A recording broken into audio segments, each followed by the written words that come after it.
tudo bem? Sejam todos muito bem-vindos. Para nós, é motivo de muita alegria tê-los aqui conosco, neste momento de partilha, discussão e promoção do conhecimento jurídico, nosso canal no YouTube Sabendo Direito. Quero começar hoje agradecendo a você, telespectador, pela audiência. Graças a você, em apenas 3 vídeos, hoje o nosso canal já é o mais acessado no gênero em toda a região.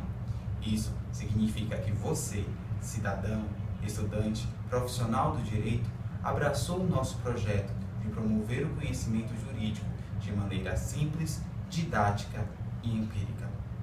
Antes de continuarmos esta nossa conversa, permita-me que, como reza a boa educação, eu me apresente.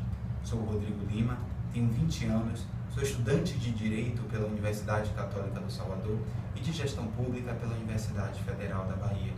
E hoje quero propor a você uma conversa sobre a responsabilidade civil do Estado, tendo como fundo o direito administrativo. Sabemos que a Constituição Federal de 88 nos protege enquanto pessoa e também ao nosso patrimônio, nos resguardando de eventuais prejuízos e danos por meio do direito à indenização.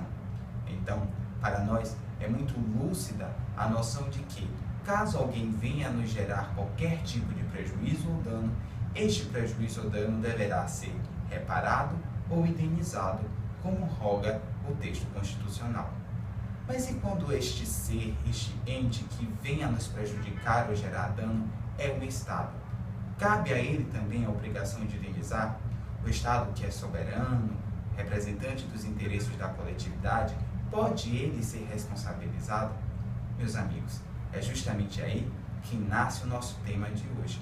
A responsabilidade civil é uma obrigação legal imposta ao Estado de indenizar os possíveis danos ou prejuízos que cause aos particulares por meio de suas condutas ou as do seu agente. Vale ressaltar que nós só podemos ter esta imposição legal ao Estado por justamente vivermos em um Estado democrático de direito, onde o Estado, apesar de ser soberano, deve ter sua conduta moldada pelo que roga o direito público. É válido também que observemos que esta conduta danosa, ela pode surgir tanto referente a uma ação quanto a uma omissão, ou seja, a obrigação de indenizar do Estado pode nascer por algo que ele fez ou por algo que ele deixou de fazer. Outra observação importante é que esta conduta ela pode ser lícita ou ilícita. Imaginemos que o município X precisa fazer uma reforma em um posto de saúde. E nesta reforma, ele precise executar uma implosão. E no momento desta implosão, a sua casa, que é vizinha ao terreno do posto, sofre algumas rachaduras.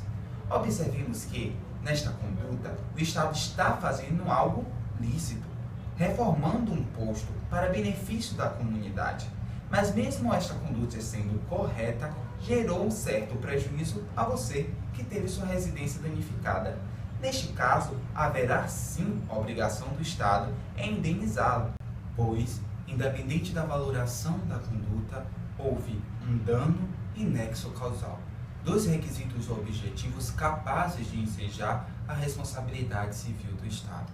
E da mesma forma que uma conduta lícita foi capaz de gerar a obrigação de indenizar, imaginemos também o caso de um motorista de carro oficial que atravessa o sinal vermelho e atropela alguém. Neste caso, a obrigação de indenizar nasceria de uma conduta ilícita do agente que agia em nome do Estado. Outro ponto que também precisamos ter bastante cuidado é quanto ao caráter dúbio da conduta, ação e omissão. No caso que vimos do posto de saúde em reforma, observem que a obrigação de indenizar do Estado nasceu de uma ação, de algo que ele fez, a implosão do posto que gerou rachaduras na casa vizinha. Mas da mesma forma, esta obrigação de indenizar também pode nascer de uma omissão, de algo que o Estado deveria ter feito e não fez. Imaginemos um município onde recorrentemente sofre de chuvas fortes. Neste caso, se o município percebe que essas chuvas fortes é recorrente e nada faz para melhorar a estrutura de escoamento pluvial e algumas casas vierem a ser inundadas, a obrigação de indenizar do município nascerá justamente daquilo que ele não fez, das melhorias estruturais no sistema de escoamento. As únicas hipóteses de não responsabilização civil do Estado ao particular se dá por caso fortuito ou culpa exclusiva da vítima. O caso fortuito é aquele onde o Estado, apesar de todo o esforço empreendido, não consegue ter total controle sobre o resultado dos fatos. Ou seja, o Estado esgotou todas as suas obrigações e mesmo assim o dano foi inevitável. Já no caso de culpa exclusiva da vítima, vamos ter a situação onde o Estado dotou a pessoa de segurança, mas ela, por vontade própria, logrou o dano. Imaginemos a seguinte situação. O Estado constrói uma passarela em determinada rodovia, gradeia, bota sinalizações, agentes de controle, e uma pessoa desgostosa da vida resolve cometer suicídio. Dribla a segurança, ignora as sinalizações e se joga da passarela. Neste caso, a família da vítima não poderá exigir do Estado a indenização, pois a culpa pelo dano foi exclusiva da vítima. O Estado fez tudo o que podia para protegê-la, mas ela, assim querendo, cometeu suicídio. Nós precisamos estar atentos a alguns pontos delicados deste assunto.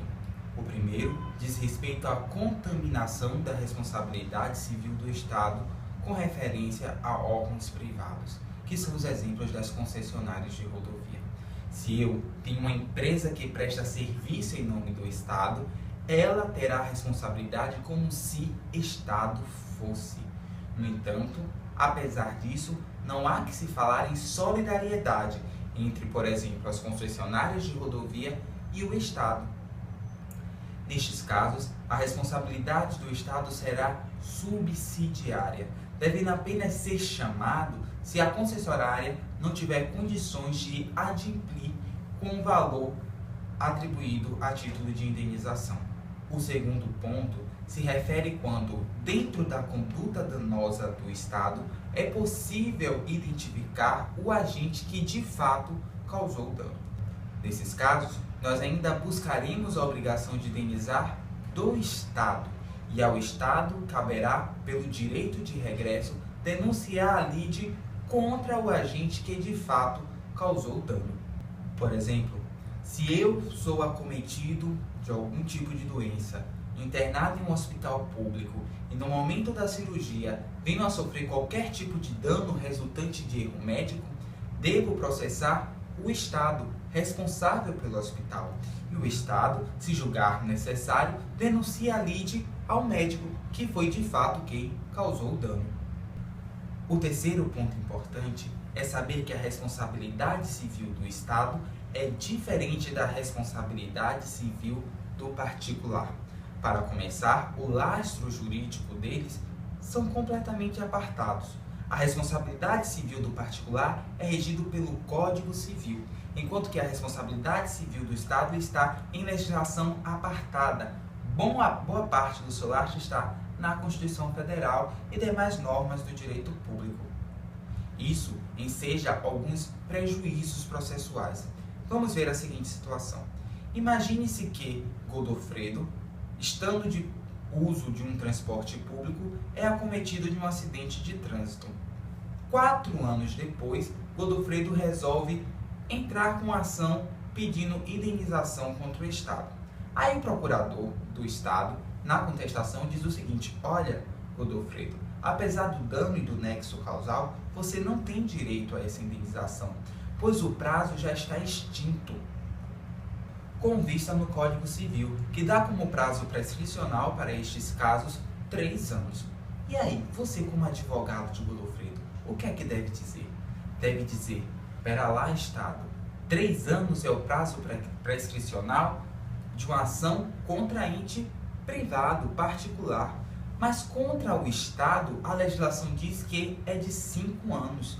Então, note, meu querido, como o legislador trata o Estado de forma mais gravosa. Afinal de contas, não é ele o responsável por defender os interesses da coletividade?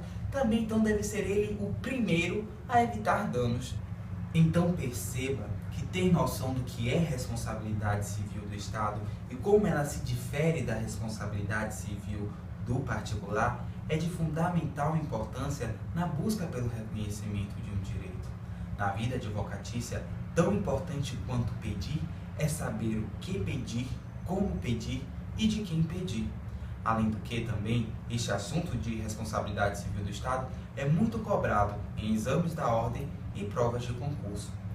Dito isso, tenho a certeza que seus minutos comigo hoje valeram a pena.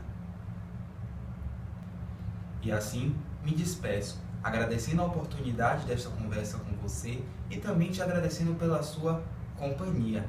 Peço ainda que mantenha um contato conosco, dialogue, faça deste canal de fato uma conversa.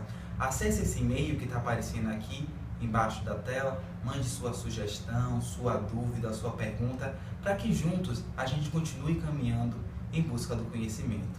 Muito obrigado, fiquem com Deus e até a próxima.